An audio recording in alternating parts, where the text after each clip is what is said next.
Hello and welcome to today's daily news analysis. So today is 21st of March 2022. We are covering the Hindu newspapers Delhi edition. Now, as part of our initiative, I make it a point to share questions for mains answer writing practice, and you can get these answers evaluated for free, up to 2 answers every week. Now, today we have one mains question that is on drug trafficking. Right, there was basically a judgment at a very local level, but then the judge had remarked that the drug trafficking is a menace, and we can expect a question on this particular topics, especially in GS3 internal security. Right, so this is important, and beyond this particular topic is important for prelims. This is important for prelims, and yeah, the rest is just a general awareness. So first of all, recent elections had taken place, and chief ministers had to be elected. So Punjab had decided as to who will be the chief minister, but the BJP states were yet to have their chief minister. Right. So first of all, we have with Manipur that Mr. Biren Singh will be the getting the second term over here. And very shortly, that is actually today itself, we will have the announcement on the CMs for Goa and Uttarakhand as well. And with reference to Punjab, perform or perish, says Mr. Kejriwal, the chief convener of the Aam Aadmi Party. Now coming to the vaccine situation. So as we all know, there is this Covishield vaccine, and in fact all the vaccines actually, we need to have 2 doses. So if you remember earlier, it was to be done a bit quickly, and then the gap was increased, right? It was 8 weeks, and then it was increased to 12 to 16 weeks. Now the National Technical Advisory Group on Immunization, they have said that to hasten the vaccination, those people who have not yet covered, we have the vaccines also. So we should reduce the time limit from 12 to 16 weeks to 8 weeks. So this was the original prescribed norm. So they are saying that we should, earlier they said that it leads to better immunization, that is if we have a gap, but now they are again saying that it should be done in 8 weeks time period.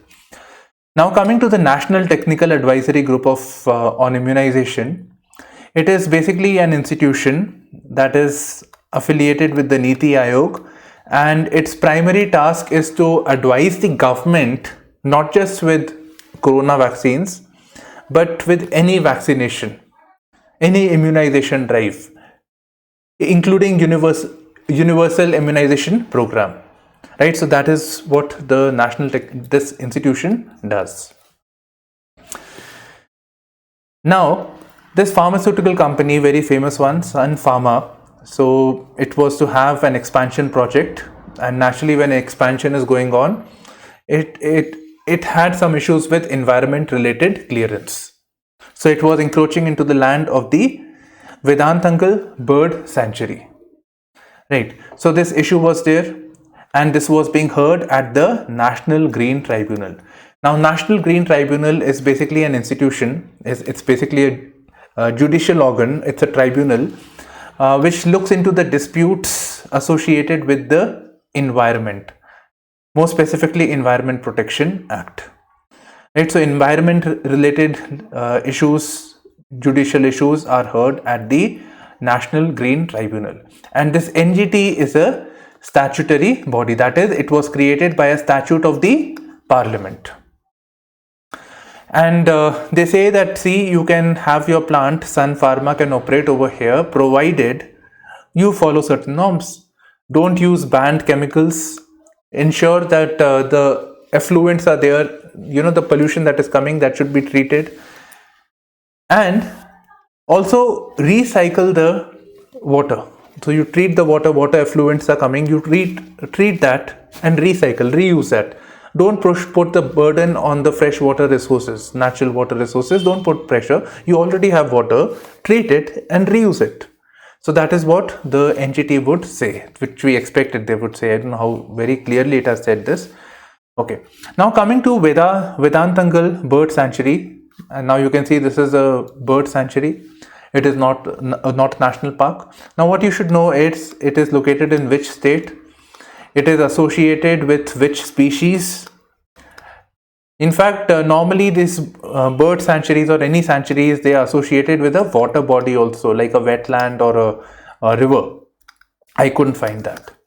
But anyways, we have the states and the species. And for this, I visited this is in Tamil Nadu, state of Tamil Nadu, and it is 86 kilometers from Chennai. It is in Kanchipuram. And it is famous. First of all, it is a dry evergreen scrub and thorn forest, and it is famous for their breeding heronry. Heronry is a bird, it is a water bird. You can see the names of the species over here, it's very clear.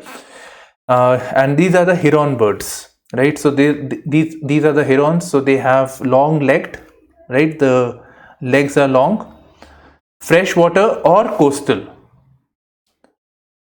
Fine, so these are the basic species, and egrets and bitterns are referred to as egrets or bitterns rather than herons, right? So you know, okay, fine, egrets and bitterns are also herons. So egret is a more commonly used term. It's basically the name of the species under the category of herons. You have the species, you have the location, right? And the Tamil Nadu government says, this is from Tamil Nadu government, they say that the best time is the winter time, between the time period from November to February. Now Sunday was the World Sparrow Day, and these are basically birds that were found in the urban environment, very commonly seen in Delhi, but it was said that they have been extinct from Delhi. Now we see them re-emerging.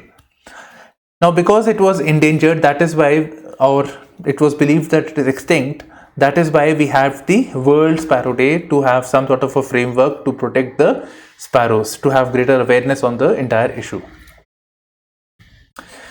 When railway tracks become death traps for commuters, local news of Delhi over here, but this is important in the sense that people are losing their lives. It's important. So large number of casualties are taking place in Delhi itself. It is 2,692 people who have died brutally. So what can the government do? Now this is actually part of a theme, larger theme, that is rail safety.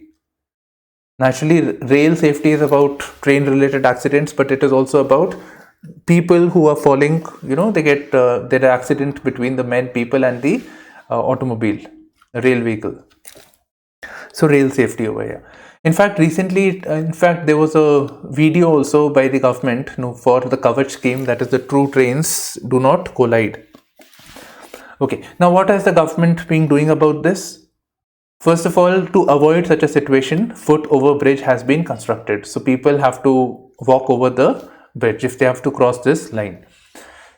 Now, this has to be there, but then because this is a shorter route, this is a more convenient thing. What people tend to avoid this. So for this, railway police force, manning of police force has been done by this. Right, but it is not feasible to deploy people everywhere. We don't have so many people also, right? So that is a problem. Now what can be done about it?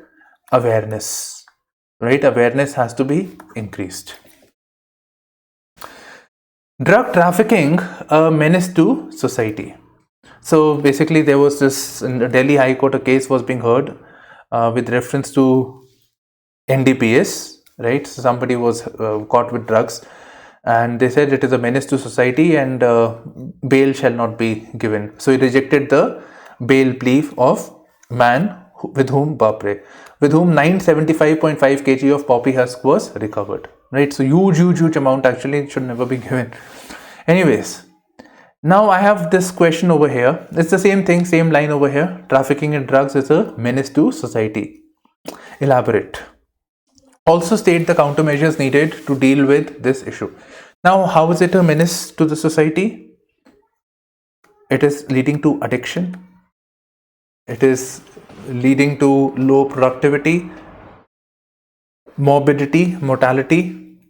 It is, in that sense, it is not good. Now, trafficking in drugs is also associated with other activities, other organized crime activities, like this was a question that was asked, this was a line that was there. So when you're trafficking drugs from one place to another, you can also traffic human beings, the same way, so it is associated with that.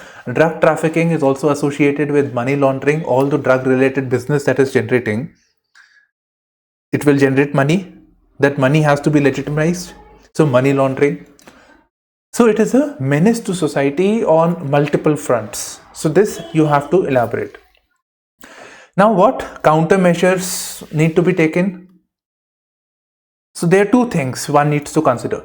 So when you see what the government is doing, the government is focusing on the supply side. I am stating what the government has already done, right? So supply side, and other thing is demand side. So supply means that stopping the supply of drugs to the people. So the government has, obviously a legal framework has been created. So we have the narcotic drugs and psychotropic substances, and those people who still engage with this, we have the Narcotics Control Bureau, right? So NCB has been created these days because of Bollywood. It is quite in news. Then drug issue is not just within the country. Drugs are coming from outside, right? We are bordered on the Golden Crescent, India, and Golden Triangle. So drug is an international thing. So we are also focusing on having cooperation of the regional countries, particularly BIMSTEC.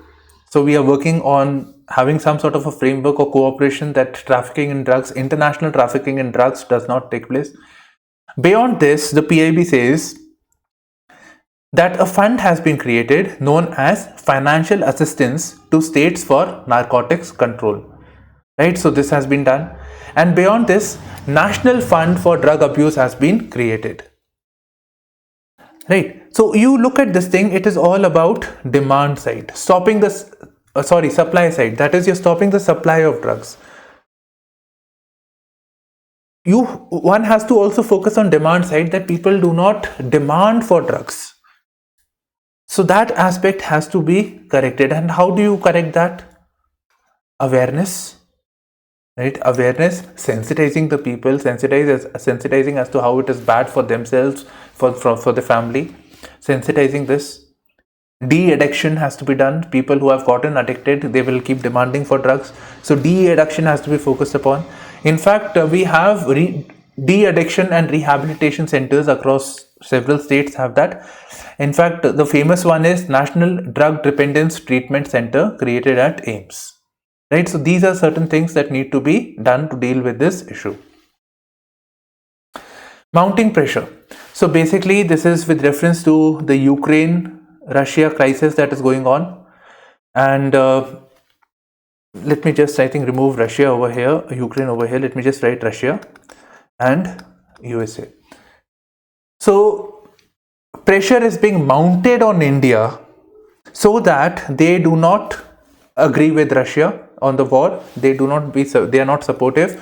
They do not condone Russia's action. Condone means agree with what Russia is doing. They do more at the United Nations. When the sanctions are being imposed by the US and the allied countries like Australia, it's there in today's news also. USA is imposing sanction.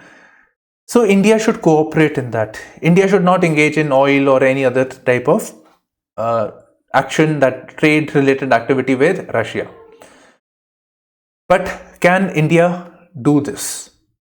Right? That is the main issue over here. So I'll come to this. I missed this. I'll cover this later now. So can India do this? So first of all, with case of Russia over here, right? In the case of Russia, first of all, Russia is a long-standing partner. It is providing us with military equipments like Sukhoi 5th generation aircraft, nuclear plants. It's a reliable partner. We know they will support us. Shanghai Cooperation Organization, 1971 war, they supported us. Now, let's say we say, okay, fine, we will, we decide to go against Russia over here, and Russia says we are imposing a sanction on you, and the spares and military equipments for the fighter planes will not be provided. Then how will a fleet of Sukhois, etc. will function? So that is a national security risk.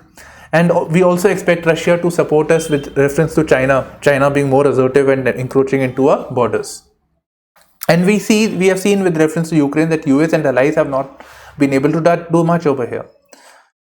But now it becomes more difficult given certain questions have arisen during the course of the war, that is attacks on schools and theaters, concerns over nuclear safety. and also about the concerns with the use of chemical and biological warfare, which India actually raised concern, but it didn't really say that Russia is doing this. Right, so these are certain concerns which India has been very vocal about, and India needs to be more vocal actually. It's just this issue over here. It needs to be more vocal. That is what editorial is saying. So in this regard, it is saying that India needs to have strategic autonomy, which India is actually enforcing. That is, India is not coming under the pressure of the US. India is fulfilling its whatever its interests are. India is going with this. Now, why do we talk about mounting pressure? Pressure is being mounted on India. Now think about it. Japan Prime Minister comes to a country. Then we have the summit with Australia, virtual summit nevertheless, right? Then very soon we will have summits from the Prime Minister of Israel, then visits by the US Under Secretary of State, right? Some minister-like official. Then so these European foreign ministers and delegations, so these people are coming to India, and this is taking place when the Ukraine-Russia war is taking place. Even President Biden called upon the Quad virtual summit, called upon Quad suddenly, all of a sudden, and this was with reference to the Ukraine-Russia. So it is about this. These are all taking place at short notice, and there is a concern that these countries have with reference to India's stand on Ukraine. So they are pressurizing India that you don't go with Russia in this case. And this will pave a way for putting pressure on Russia to stop the Ukrainian war. Japan still hopes India will join the Regional Comprehensive Economic Partnership. Okay, so let's do the RCEP first. So see, this is RCEP. This is China. This is Asian island countries. India was negotiating, and Indochina, and this is USA. I'll tell you. Regional Comprehensive Economic Partnership. USA basically came up with something known as they came up with a treaty, Transatlantic Partnership. Trans-Pacific Partnership, TPP. Atlantic is that side, this is Pacific. So they came up with TPP over here, and they saying that Pacific countries including USA would be there, economic partnership will take place, but China will not be there. So with a bid to isolate China, this was during the time of President Obama. So as a counter to this comes the Regional Comprehensive Economic Partnership. So naturally USA is not part of this, even though it is in the Pacific Regional Comprehensive Economic Partnership, but US is not part of this, right? So it's basically the Asian countries plus China, Japan, South Korea, Australia, New Zealand. India came out of the negotiations that were going on in 2019. So still negotiations are going on, but India came out of this. And at this present moment, we are not part of any summit or any free trade agreement in this particular region, which is very important. China, population wise, if you look, GDP wise, if you look, we are not part of this. And somewhere it raises certain concerns with reference to India. And by the way, why didn't we become part of this summit over here? We didn't come, we are doing the background.